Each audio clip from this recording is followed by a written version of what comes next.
Exercise 3.3 Question 2. Find sin 2x cos 2x tan 2x if sec x equal to negative 13 upon 5 and angle x lies in between pi by 2 and pi.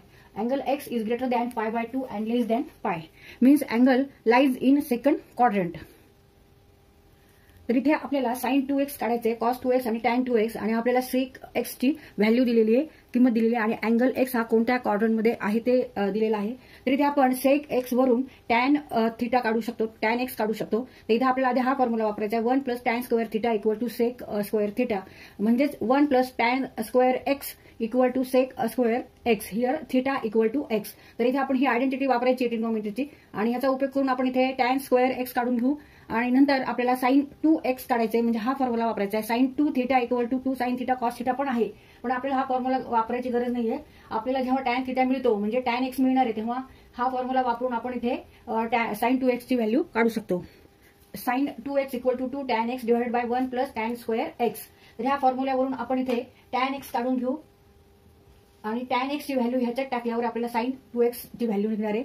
आणि आता cos 2x cos 2 theta equal to cos square theta minus sin square theta equal to 2 cos square theta minus 1 equal to 1 minus 2 sin square theta equal to 1 minus tan square theta divided by 1 + tan square theta. पण इथे आपण tan ची value काढतो, त्यामुळे आपल्याला हे तीन फॉर्म्युल्यांची इथे गरज नाहीये. इथे आपल्याला फक्त cos 2 theta equal to 1 minus tan square theta divided by 1 + tan square theta हा फॉर्म्युला इथे वापरायचा आहे, कारण ह्या फॉर्म्युल्यावरून आपण tan ची व्हॅल्यू काढणार आहोत. cos 2x equal to 1 minus tan square x divided by 1 + tan square x हा इथे आपल्याला फॉर्म्युला वापरून cos 2x ची व्हॅल्यू काढायची. आता tan 2 theta means 2 tan theta divided by 1 minus tan square theta. Here theta is x. So tan 2x equal to 2 tan x divided by 1 minus tan square x. तर इथे आपल्याला हा formula वापरायचा tan x चा किंवा sin 2x upon cos 2x. ह्या जरी value टाकून आपण tan x काढलं तरी चालेल. sec x equal to negative 13 upon 5 and angle x lies in between greater than 90 degree and less than 180 degree, means angle lies in second quadrant.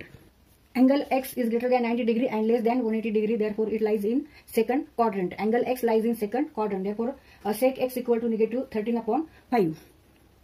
1 + tan square x equal to sec square x, therefore tan square x equal to sec square x minus 1. Put value of sec x negative 13 upon 5 square minus 1. Now 13 square negative 13 into negative 13 means positive 169. The multiplication of two negative number equal to positive number. आणि 13 square equal to 169. 13 चा वर्ग बरोबर 169 169 and 5 square is 25 minus 1. आता इथे आपल्याला वजाबाकी करून घ्यायची आहे. पहिल्यांदा आपल्याला क्रॉस मल्टिप्लिकेशन घ्यायचं आणि then subtract 169 minus 25 into 1 means 25 divided by 25. 169 means 9 minus 5 4 and 125 equal to tan square x. Now take square root both side, therefore tan x equal to 12 into 12. 12 square means 144 and 5 into 5 means 25. Therefore tan x is 12 upon 5. Positive minus 12 upon 5, but angle lies in a second quadrant, and in second quadrant tan is negative, therefore take here negative sign, negative 12 upon 5. Tan x equal to negative 12 upon 5. Here we take negative sign. Why? Because angle x lies in second quadrant. Tan x is negative because angle x lies in second quadrant. आता sin 2x काढू आपण. sin 2x equal to 2 tan x divided by 1 plus tan square x. Put here value of tan x. Sin 2x equal to 2 in bracket tan x, value of tan x is negative 12 upon 5 and 1 plus tan square x means negative 12 upon 5 square. तर इथे आपण solve करू. हे 2 into 12 means 24. 24 divided by 5. 1 plus 12 square means 144 divided by 5 square 25. Negative 12 into negative 12 means positive 144 because multiplication of two negative number is positive number. 12 गुणिले 12 बरोबर 144 आणि ते ऋण दोन ऋण संख्यांचा गुणाकार बरोबर धनसंख्या. तर इथे आपण ऍडिशन करून घेतलेली आहे. फ्रॅक्शनची जशी ऍडिशन करतो तशी केली. 1 into 25 cross multiplication 25 plus 144 into 1. इथे डिनॉमिनेटरला काही नाही तर 1 धरतो आपण. 144 into 1 means 144 divided by 25. 25 plus 144 means 169 divided by 25. आणि नंतर मग इथे आपण डिनॉमिनेटर, इथला जो डिनॉमिनेटर आहे तो न्यूमरेटरला नेला. मग इथे 5 1 जा 5, 5 5 जा 25, 24 into 5 means 120. इथे निगेटिव्ह साईन म्हणून निगेटिव्ह साईन दिली आपण. आणि 169. therefore sin 2x equal to negative 120 divided by 169.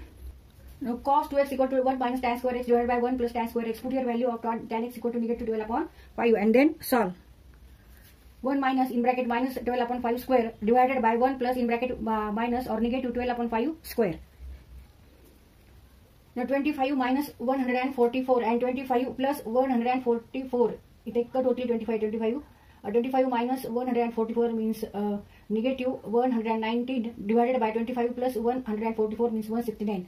Therefore cos 2x is equal to negative 119 divided by 169. Now tan 2x equal to sin 2x divided by cos 2x. हा पण फॉर्म्युलाने आपण answer काढू शकतो किंवा हा फॉर्म्युला जरी वापरला तरी चालेल.